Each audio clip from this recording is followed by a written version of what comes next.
Hello everyone, my name is Jenna Jones. I'm an implementation specialist here at Echo Consulting, and recently I have been in lieu of getting the Power BI certification. So I just wanted to hop on here and tell you guys about some of the best things I've learned so far. So far, the best thing I have learned is just the visuals in general. So if we look at my screen here, all three of these charts are all the same data. So if you click on this pie chart and you decide, it's not my favorite, I want to try something else, you could just click it and then click on a different visual.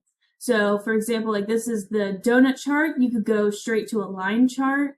You could do anything in here, and I think that is so fantastic. Just because then you can go through and figure out how does this, what's the best way that I can show this data to the client.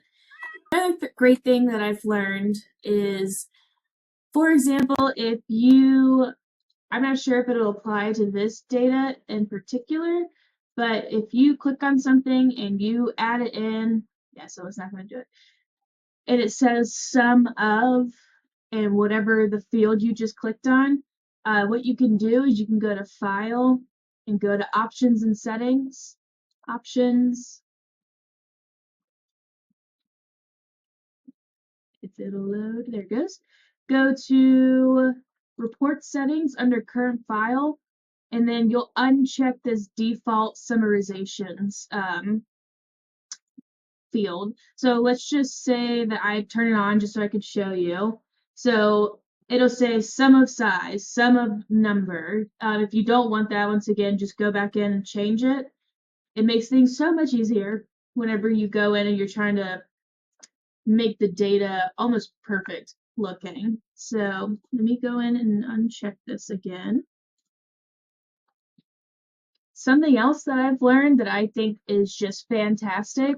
So there was a client that we were working on that in their dashboard, they had like 10 different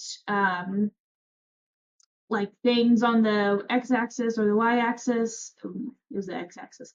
And they wanted everything to be a different color.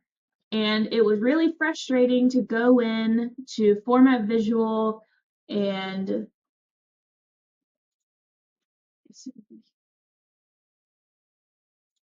go to bars and then change all the colors because they had specific colors that they wanted you to use as well.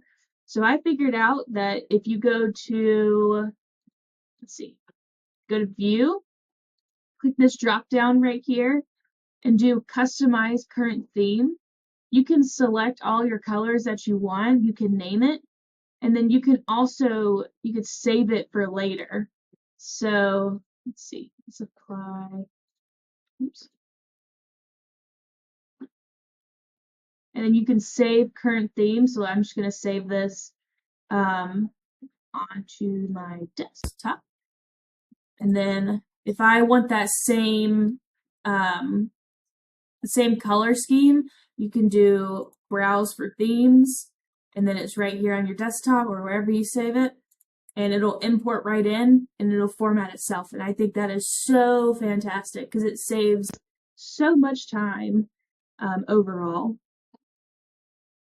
There are also so many ways to import data into this. So if you click on Get Data and go to More, this little screen will pop up.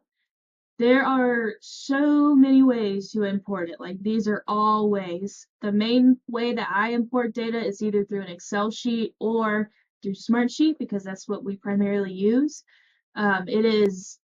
It's insane how many ways that you can do this.